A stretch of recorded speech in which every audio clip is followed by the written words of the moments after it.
That's right. Good morning, Randy. Good morning, Terry. Happy Saturday, buddy. Happy Saturday to you and everybody out there. That's it. It's a wonderful Saturday. Last one of the month, right? Oh, yeah. Yeah. February's gone. You know, this is it leap year? We got 29 days this month? Yeah, it's leap year. We're going to celebrate leap year. I don't know why, but we're going to celebrate it.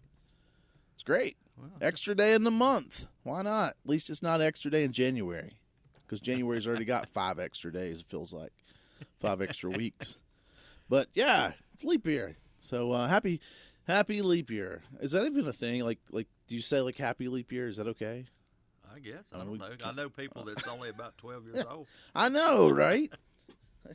That's good and bad, isn't it? Yeah. It's bad when you're young, but great when you're old. That's as being bad as born on Christmas Day.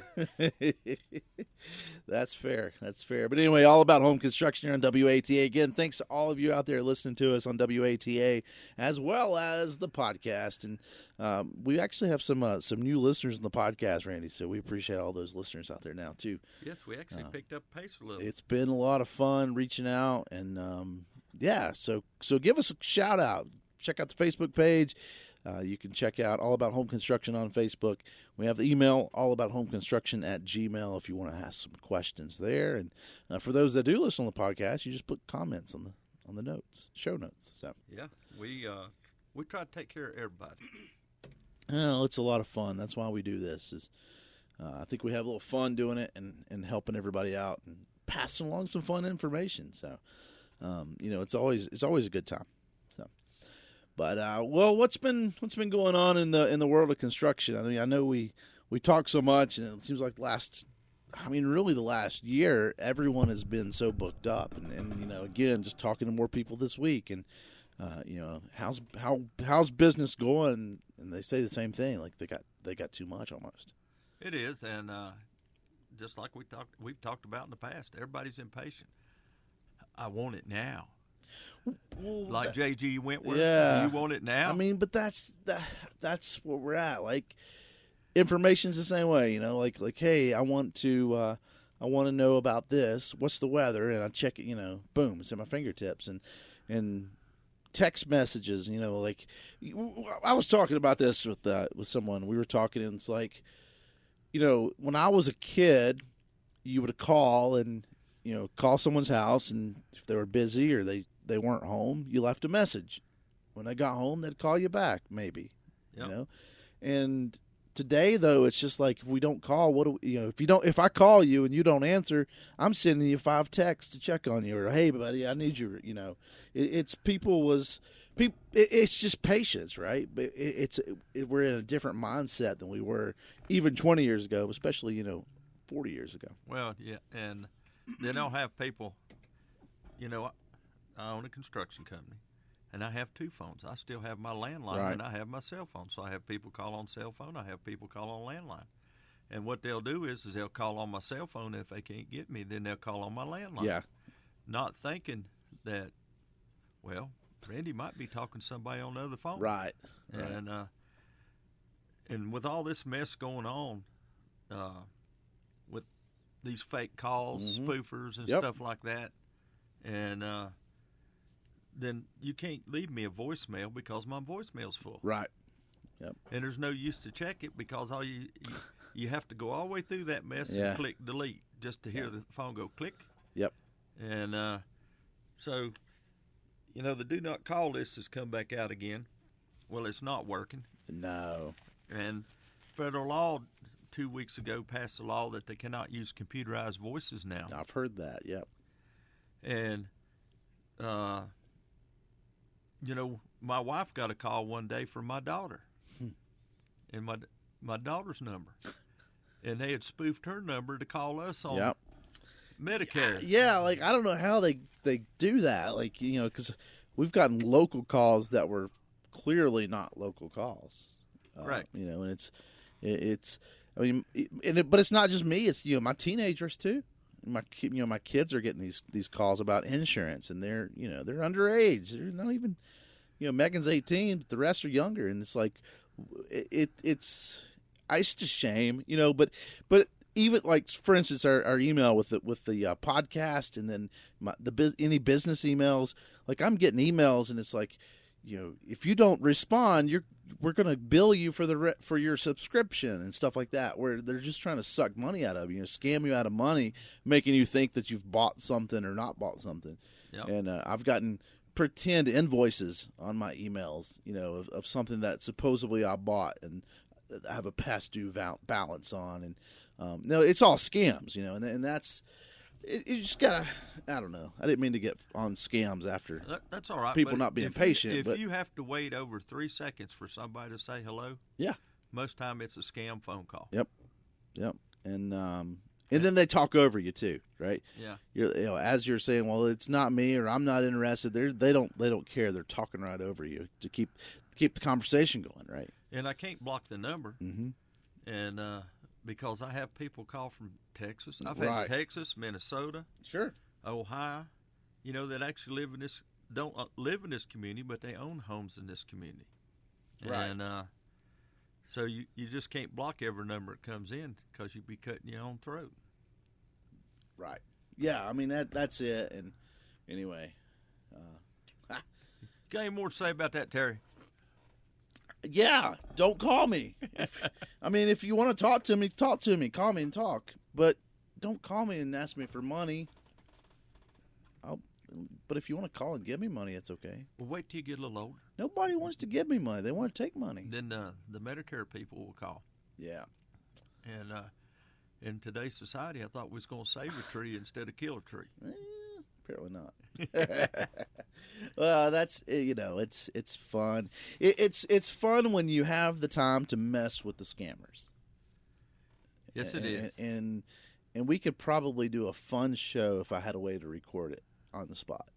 Well, I had one yesterday on printer ink, and after about 10 minutes, she just finally hung up the phone. Well, I was telling you off the air, my daughter Megan got a call and a scam trying something about health insurance, and I happened to be in the car with her and took the phone from her, and I'm going on this lady for about 5-10 minutes. I think it was like 7 minutes on the phone, where I was like, "How'd you get my daughter's number?" And I'm just going back and forth, just to mess with her and argue. I figure I had the 5 minutes of time waiting on the kids to get out of track practice, and I figured that was one less person she was calling, And I had a little fun with it. I'm not gonna lie, just going back and forth. And I'm a really nice guy, but if you're trying to scam someone out of money, then you're just a thief, and I'm not so nice to thieves. That's a fact.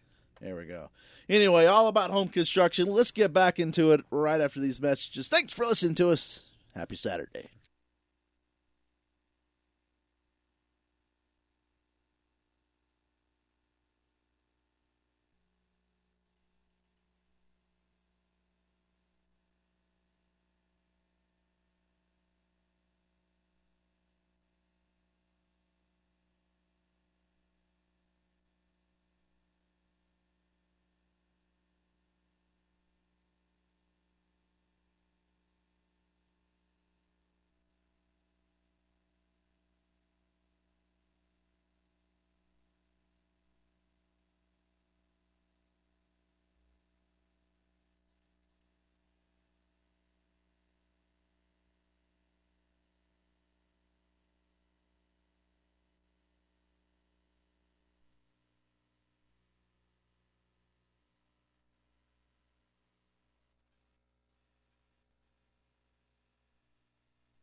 That's right, all about home construction here on WATA. And again, give us a call, 828-262-1567.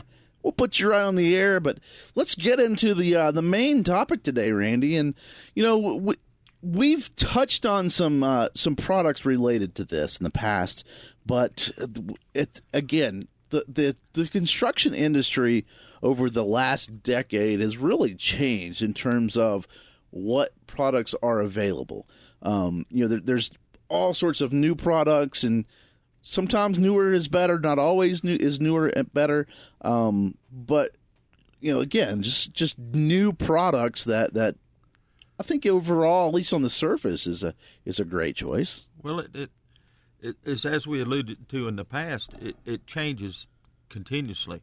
Somebody's trying to come out with a new idea, and as you said, not all products last, even though they go through the strict test of minus 30 to 120 degrees Fahrenheit, and they try to judge them how long they'll last, and they try to get products 25 years is what they figure on these tests. Now, if you look at First Citizens Bank, that product on their roof is supposed to be a 40-year roof. Okay. And the test that they run it through said it would last. Well, the paint's not lasting on it. Right. Okay? And somebody had a great idea about it because that is a recycled car bumpers, the plastic bumpers. Okay. They were able to melt them down and make shingles out That's of them. Cool. Well, some of those products like that is really neat. I mean, back 20 years ago, it was the recycled plastic, milk jugs that's now deckings. I actually talked to the guy that invented that. That's cool. And that was invented in 1976. Okay, that's cool. I've always thought if you this goes back to what you were talking about earlier about farming. When you have horses, a lot of people they make those like plastic rubberized fence posts. Yep. I've always thought, how can you effectively, how can you melt down car tires, not with take the steel out and then melt them down and make fence posts out of them? I don't know. I mean, that would, to me, like that. Surely that's there's got to be a way to melt those down and turn them into stuff like fence posts. But anyway, it's to me, wood will never go away. At least I hope wood never goes away, because I think there's something about it that's just I like. It's good. It obviously works. But more and more, we're starting to get different resources. And is wood renewable, right? Like that's the debate. And you can regrow a forest, but it also takes a lot of time to regrow, And so more and more we're starting to get these synthetic, if you will, these man-made products. And we see that everywhere, right? We're seeing, trim work that's PVC now, and things like that. Well, I try to stay away from that. But right. There's times you have to use it. And if it's painted real good, installed correctly, then you can't tell the big difference from wood. Right. But one thing that we've talked a lot about is the materials. We've had a couple shows recently about decks and stuff, and that's where we're really we were talking about the tape and things like that recently, and how you can sort of beef up, if you will, and make the wood decks last longer with pressure treated. But more and more with these issues with pressure treated, we're starting to see new systems come out that are not wood. Correct. And I was telling Terry, in 2002 we built a house in Cove Creek that was probably the first steel deck in residential construction in the state of North Carolina. That's cool. And we didn't have any problems with it. It went together excellent. And the biggest problem we had with it at the time period that I didn't like is we used 5/4 decking on it. Okay. Because the steel heated up faster than the decking did, it actually caused the wood itself to start pulling away from the joints. Makes sense, yeah. And that was probably the first time in treated lumber that we really started to see boards shrink in length. Right. We never did really see a board shrink in length. Right. And ideally, wood doesn't shrink in length, right? But now you see it more and more in these decks, and but now that they've taken the arsenic out of it, what's going to stop it from being eaten? Because now I'm seeing boar bees getting into it, treated decking. Yep. Well, that's it, and so when it comes to the framing itself, though. There's a lot of new products out there that's now like it's gaining popularity nationwide, right? Yeah. For decks, and housing. We've talked before about framing in the housing side of things too, but decks in particular. there's quite a bit of advantages over traditional wood. Well, yes, there is, because with your steel, like with steel, at that time period, if we wanted to build a deck 20 foot wide, Right. free span, we could do that with steel. Mm-hmm. You know, if we did it in treated lumber, we'd have to use 2x12 set on 12-foot centers. Right. So now we've taken a wooden deck and made it extremely heavy, because the steel deck is a third lighter than wood. So that's one thing I was thinking about. Like, before I actually see pictures of this, like when I go back to thinking, that 20 years ago, before these new systems came out, to build a steel deck, if I said, "Go, Randy, can you build me a steel deck?" It's a lot of like, you're going to get a large I-beam, you're going to get, these heavy duty metals. It's a little more lightweight metal now than what it would have been 20, 50 years ago. Correct. And the floor joist on that house was 16 gauge material. And what we're looking at today is we're looking at a company called Fortress Building Products. We're actually looking at two companies. And the other one is Versadeck System. Yeah. Versadeck came out, or first time we got introduced to it was 2001 at the International Home Show in Atlanta. And at that time, it was aluminum decking. Mm-hmm. So with the aluminum decking on treated lumber, because treated lumber has copper in it, you definitely have to have joist tape. Because now it's interacting, yeah. And on it to keep it, like you said, interactive. But the steel floor joists that we used was engineered by Dietrich, okay? So they were like a C, like a metal building C in the wall, an 8-inch C. But the Dietrich had holes in it every 4 foot. Okay. For wires, plumbing, or anything. Okay? I was thinking condensation was where my mind went, but yeah. And but it was only galvanized. Right. Well, the new Fortress system now is a matte black floor joist, but it is a continuous channel. It's a 2.5 inches wide, 6 inches deep. Right. Okay. And so there's no painting to it. I mean, you can change colors. If you cut it, you just spray the edge of your paint. Right. Spray the edge of the steel with it. And now it's covered up. I guess I hadn't gone as far as to look, is it Rust-Oleum or that you use on it, but they say you have to paint it. Well, so looking at this Versadeck product, there's 8 different colors. A cherry brown, there's a couple browns, light brown. I ain't found it goes to red. There's like a light slate and then a darker slate. So there's eight colors, and it's common colors, neutral colors, if you will. It's not going to stand out, I guess is what I'm trying to say. It'll blend in really nice. But it's, again, that's aluminum. And so you have to worry about mixing anything, like you said, with aluminum that's copper. The Fortress is aluminum too? Fortress is not. It's steel. Fortress is steel. No, Versadeck. And Versadeck is aluminum. I'm sorry, system. Yeah. And but copper and aluminum, it's cool science, right? Like the molecules, it corrodes. Dissimilar Yeah, like water causes the two to interact and corrode. I guess is sort of the short of that. I'm not a real scientist. I just play one on. But people got away from bridging. Right. Okay. Now in the steel product, you got to put bridging in, and they also allow you to span further cantilever than wood is allowed. Well, that's what I was thinking. Is like, so let's think of this.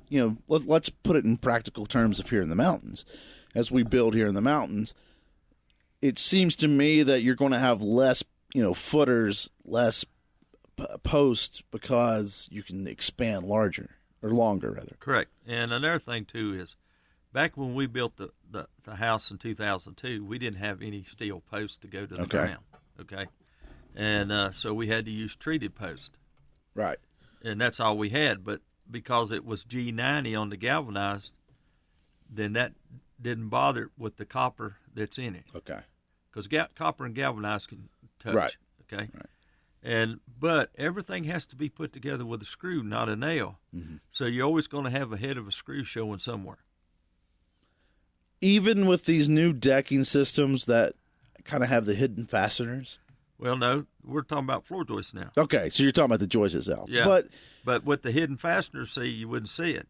But then you couldn't use a standard fastener because it's not a metal. Because it's not. Yeah, that's true. I wouldn't think about that. And I know a lot of people out there has quick drives. Mm-hmm.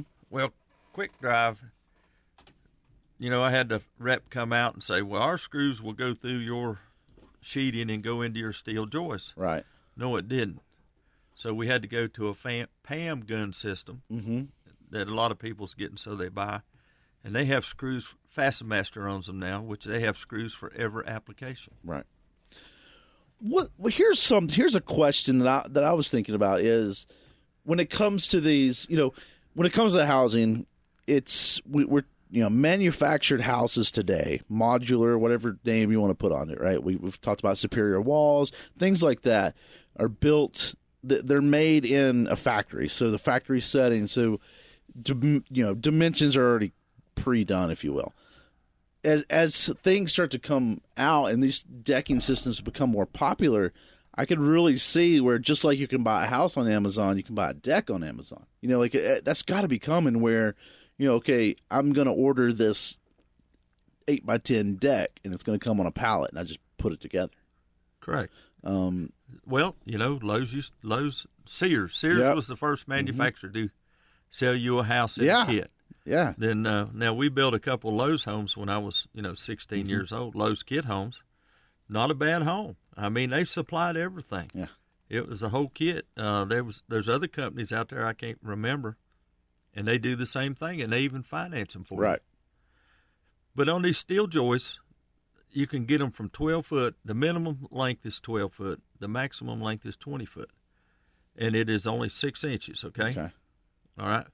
But you can use they have the pre-manufactured beams. They come in 8-foot lengths all the way up to 20-foot lengths. Okay. 8, 12, 16, 20. So if you got a 2x6 deck, that's all you got. So, and that 2x6 deck can't span 20 foot, so you've got to put an intermediate beam underneath it. Yep. So you've already got your beam design. Mm-hmm. So you build your deck to the preset lengths that they have, and do drop down beam, go over top. That way you're saving a fitting, right? Or not a fitting, but a hanger. Yep. Because if you want to break it in between the beams, then you got to put a specialty hanger that screws on the side. Right. So now it gets into the point that, well, you can't bolt your beam all the way down or your post all the way down because you got to roll your beam just to get them in. Yeah. To fit them in, but once it goes all together, it can never expand out. Well, see, that's what I like is it's going to be a lot more stable. Correct. It's not wood moves as we alluded to, and especially here in the mountains where we have such extreme temperatures. It's no big deal. I mean, to go from even today, right? We're going to go from in the 30s to in the 60s. Temperatures are going to double. We have spring days where we wake up and there's frost in the afternoon. We're working in t-shirts, Yeah. And then we have these cloudy, foggy days that the fog rolls through and then burns off in the morning. And now it's hot in the middle of the summer, So we have such weird extremes that it plays havoc on materials. And so to me, it makes sense that something like steel and aluminum both are going to be a little more stable and a little more resistant, I guess you would say. It's not going to crack. It's not going to get out of level.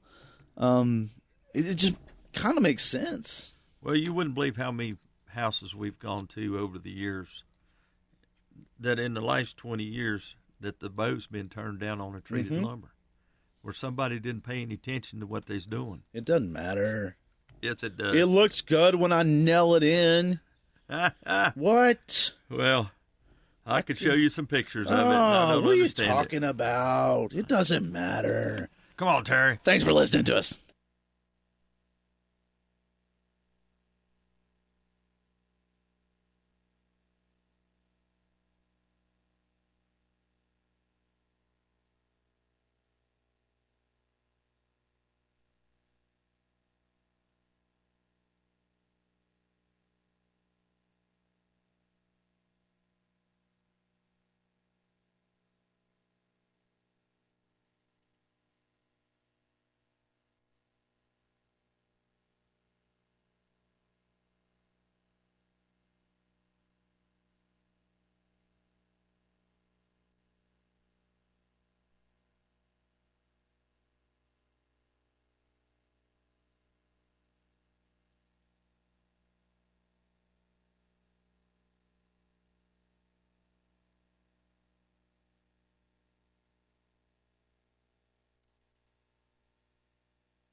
That's right. All about home construction here on WATA. And again, thanks to all of our listeners out there, both on WATA and on the podcast, All About Home Construction. Talking about steel framing, in particular on decking. And, one advantage is we've talked about the durability and, the being dimensionally stable. But it's not going to your insects are not going to get into it. Fire isn't going to affect it, and things like that. So it's to me has a lot of advantages. But I guess the biggest disadvantage really is just going to be the price, right? Yeah. Now, it is quite expensive, and that's what I was sitting here doing. Was the cost, and like the wall angle, okay. Or the part that goes against your house, and it's about $11.50 a linear foot run. Okay. Now that doesn't include the screws and stuff. Right. And let's say that you want to use the 20-foot material and 2x6s and do your drop down girder. Your girder's going to cost you $22 a linear foot. Right. And so let's see here if I can find a floor joist. Well, what about code though? Like when it comes to sort of how you put it on, like let's say I'm building a house and I can't decide if I'm going to go steel or wood for the deck. Am I going to do anything different to sort of attach the deck to the house? I mean, the construction of the house itself is not going to change, right? No, it's not. You're still going now. You have to follow manufacturer specifications, right? Okay, so what you're going to have to do is you're going to have to get a manual or a book and read about it before you even start, because it will tell you your spans, all your hardware that you have to have. Like there's actually bridging in this, right? Steel bridging is different than wood bridging because steel bridging will go underneath the floor joist, where wood bridging goes in between the framing, okay? And the reason for bridging is bridging stiffens up the length that you have. Okay. So when it deflects, it takes that. Let's say you're standing on one floor joist and you got two pieces of bridging. Now it changes it from one floor joist to three floor joists. Spreads out the weight, okay? Right. And so... Well, I guess my biggest question on that was steel has got to be heavier than wood. And so actually, it's not. Okay, would it be lighter? It's lighter. Okay. To give you an idea, to build a regular house, you cut down 60 trees to build one house. Okay? Well, you can build a steel house out of about 12 cars. Okay. Okay. That's fair. And there's a big difference in it. I just assumed that the steel would be heavier, and that's what I was wondering. Like, I mean, obviously the footers, if that was the case, the footers had to be different. But I was just curious, like, pulling against the house. But okay. No, it's all lighter. Okay, that's good. That's good. And so now, if you can do the floor joists, if you can afford the floor joists and stuff, go with the synthetic decking, then you should have a decking that should be able to last you 50, 60 years. Right, in theory. In theory, In theory. I mean, yeah. No, that makes sense then. Okay. As we start to look at, natural disasters, earthquakes, floods, 6-foot snow drifts, things like that, I would imagine that because it's more weather stable, that it's going to be a little more durable and things like that as well. Well, I got to go back to the steel house I built in Cove Creek about 15 years after I built it, and I said, "What do you think about the house?" And they said, "We've never been in a house built as strong as this one." Nice. The biggest complaint we ever always had about a steel house was a housewife couldn't put screws into the studs to hang their curtains. I remember you said that, yeah. And so we actually started putting wooden blocks in the walls. Yeah. So they can hit their curtains anywhere, because some women like closed curtain rods, some women like wide curtain rods, but from 2000, 2002, when we first started, we had to put wooden bucks in around the windows and doors. Right. so we could nail our trim and stuff to it naturally. By the time we got to the second house, I owned all the tools to shoot the trim directly to steel. Nice. And I had a guy come up and said, it can't be stronger than wood. And I said, well, okay. So I nailed on 2 pieces of tongue and groove with a finish nail, steel finish nail, and I said, now hang on that right there. And he couldn't pull it off the wall. That's cool. So, but the biggest problem about steel as far as a home itself, you have to be able to block the thermal. So that's a huge thing, right? Because metal is going to get hotter and colder faster. You know, it's the way it conducts heat. So even though I'm seeing, you know, we both watched the video on it, I still think that there needs to be a product that goes against your house band that will stop the thermal from your steel to your wood band. Right. Okay? Or your, not band, but your plywood that's on the band. Well, and maybe this is getting a little more like detail oriented, but what about, you know, like the winter, it snows or, you know, we get ice. Seems to me that the steel would tend to like hold that snow and ice longer. I mean, it's gonna, the way it conducts heat, right? Wouldn't it? I don't know. Wouldn't it sort of be colder? I guess you'd say, to walk on. Wouldn't be no colder than what the outside temperature is. Well, I'm just thinking like with this, it wouldn't be brittle. Yeah. I was just trying to figure out like would snow sit on it longer? Would it make any difference? I wouldn't think so. Yeah. So yeah, okay. I'm just thinking like bridges ice before roads. Well, the only reason they ice is because they're off the ground. Yeah, and the deck will be off the ground regardless. Yeah. Okay. All right. You got me on that one. Got your science took over there. Sorry. Well, you know, I don't know.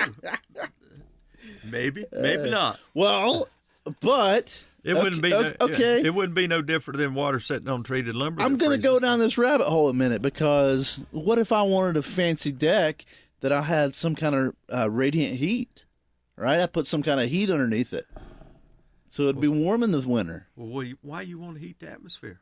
I want to heat my deck so I can sit outside and enjoy my, my little fire and not be cold on a cold, snowy day. Well, just put your chimney out there. Get out of the hot tub, and get out of my hot tub, and my feet won't get cold walking back in the house. You'll be all right, Terry. Yeah, well, we both know that I ain't going to do either one of those things. At 103 degrees, you got 3 minutes to hit the door.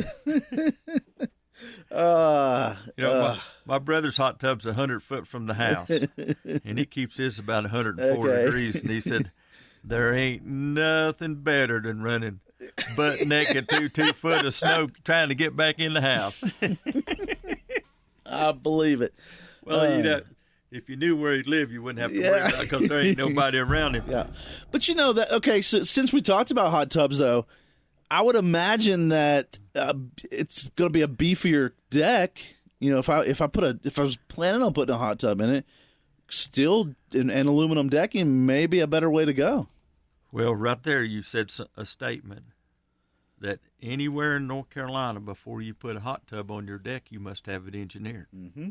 Which costs money. But how many people don't? Because more times than not, hot tubs are put in after, right? They're years down the road.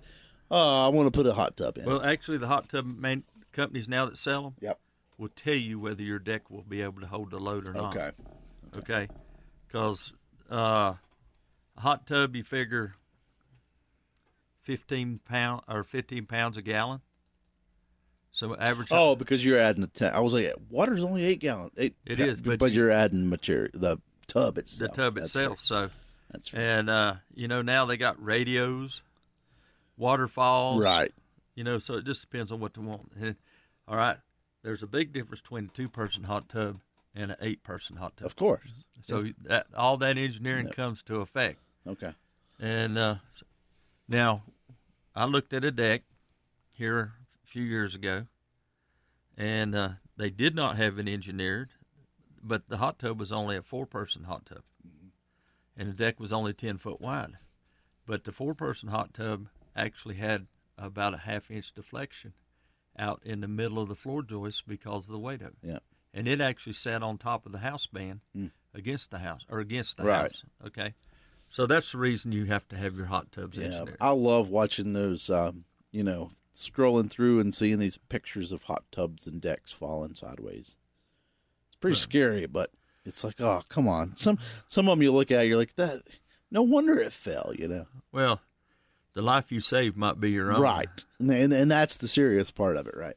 Is usually because when you're thinking about stuff like hot tubs, it's not just the weight of the tub and the water; it's the weight of a person sitting in that tub and water. Right. And so you're adding a couple 100 pounds right there. It's kind of scary, but it makes sense to me that a metal decking would just be a little more durable, a little stronger on that side. It probably will, but even a piece of steel has its limitations. Yeah. Well, there you go. Well, where is the steel coming from, right? How much of it's recycled materials? Most of it probably is recycled materials. I mean, I read something somewhere that was this is like metal in general. So I don't know if I'm going to assume it because of that it would apply to this, but what is it, like 90% of all structural steel is recycled? But I don't know if that's talking like commercial, residential, or both. I mean, I suspect it's more commercial the way I read that because it was just talking about like North America, 90% of the steel is recycled, structural steel is recycled. Well, it probably is. And but your strongest, and they say that recycled steel is stronger than manufactured steel because you've got the impurities out of it twice. And but we don't mine like we used to. Right, yeah. And because of our EPA and our presidencies that we had, and then the public's opinion of not in my backyard. And that's the reason they call Pennsylvania the Rust Belt. Right. You got all those factories setting up there. And, there was an iron ore mine in Minnesota. And not talking politics, but it took 8 years for them to reopen after the Obama administration shut the mine down. Yeah. And it was an open pit mine. Mm-hmm.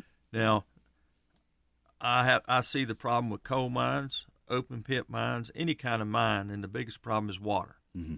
How do you filtrate that water to get back out into it? Right. Because I have seen the Cuyahoga River, and a lot of you don't know what it is, but it's the only river in the United States that's burned, 3 times? Right. And I seen it when I was a kid that said no open matches, cigarettes, or lighters. Wow. And it was nasty. Well, and that's it. And the new thing now, right, is lithium. I mean, because we're here even in North Carolina, we're starting to get this debate of lithium. Should we mine it? Should we not? Or because we found some, but well, do you want to drive electric cars? They're all over. Well, you got to have lithium. Yeah. And but believe it or not, a lot of our steel and a lot of our aluminum come out of Canada. Mm-hmm. They don't have the population we have. Right. So they have their open pit mines where they can mine, and a lot of those mines are out in the middle of nowhere. Right. Makes sense. Speaking of lithium, you ready for this new rabbit hole? Yep. I was reading a thing that for recycled batteries, lithium batteries, there's a company that's started to use urine. And so they're collecting urine. You can sell your urine to this company. So and somehow they use it in the process of recycling those. Ammonia. I guess. That was just kind of cool. There's a random tidbit on the Saturday morning. Well, does it mean heavy drinkers have higher? Ooh, now we can. Yeah, now we're. You know what? I'm going to leave that science to you. No, I'll pass.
That's right. All about home construction here on WATA. Thanks for listening to us and talking a little bit about metal frame decking or metal decking frames. So we actually had a comment while we were on break.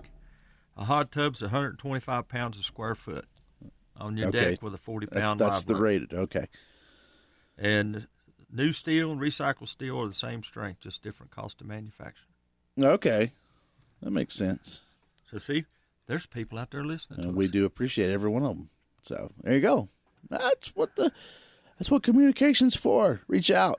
Tell us your comments. It's nice to get live information like that. It's cool. Yes, it is. Well, to me, I like the idea that it's a recycled product. I mean, it makes total sense because metal's an easy thing in terms of recycling. Metal's an easy thing to recycle. Because you're not changing a lot. A lot of times you're changing the form, but it's not like you're changing plastic into plastic bottles. There's different types of plastic, and then you gotta bind it all together. I don't know. I've not been in a recycling plant for either. It just makes sense to me that that metal would be easier to recycle. Well, 60 Minutes had a thing on recycling lithium. Yeah. And it's just like a miniature car crusher. Mm-hmm. And they were taking drill batteries, Tesla batteries, Toyota, and they all went through the same machine. And that machine was able to pick out the different parts of it. Right. And put in a recycle bin.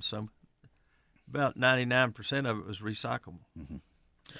Well, in the last few minutes here, as we talk about the deck framing, when we in the past shows we've talked about framing houses out of steel. Is it essentially the same pieces that's just now used as decking, or are they shaped different? Are they made different? Now this is a square channel. Right. Now when we frame steel frame homes, we use the C channel. Okay. And the C channel was so the insulation could go in it. Mm-hmm. Now with this deck system, there's no insulation in it. Right. And from what I can gather, looking at the picture and the way it's joined together, see, now we've always talked about condensation in steel. So even though it's screwed together, there is still points of entry for moisture to leach out. Sure. Okay, so that'll stop that. Where in treated wood, the moisture's never really gone. Okay, and like that picture I showed you where the dry rot was starting on the top of it.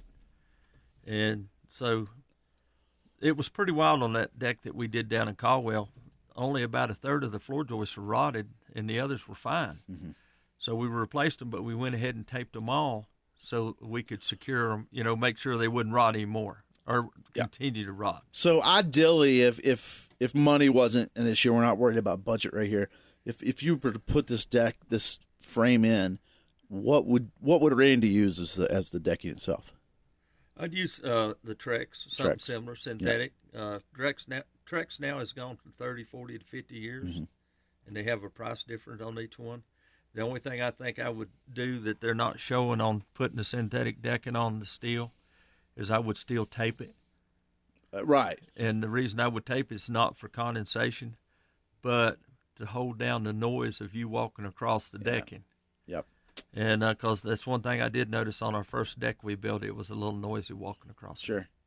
So I guess as we think about the ultimate house now, I can add my ICF house with metal roof, and now I'm going to add a metal deck with synthetic decking.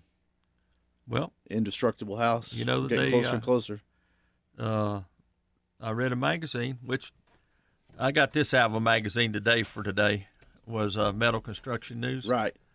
But on the ICF house, Texas built the first house rated for 250-mile-an-hour winds. Makes sense, man. Total ICF, walls, roof, and everything. So we're going to get ICFs, and you're going to build me a metal deck and put that metal roof on it and bring on any hurricane. That way your youngest child can die in it.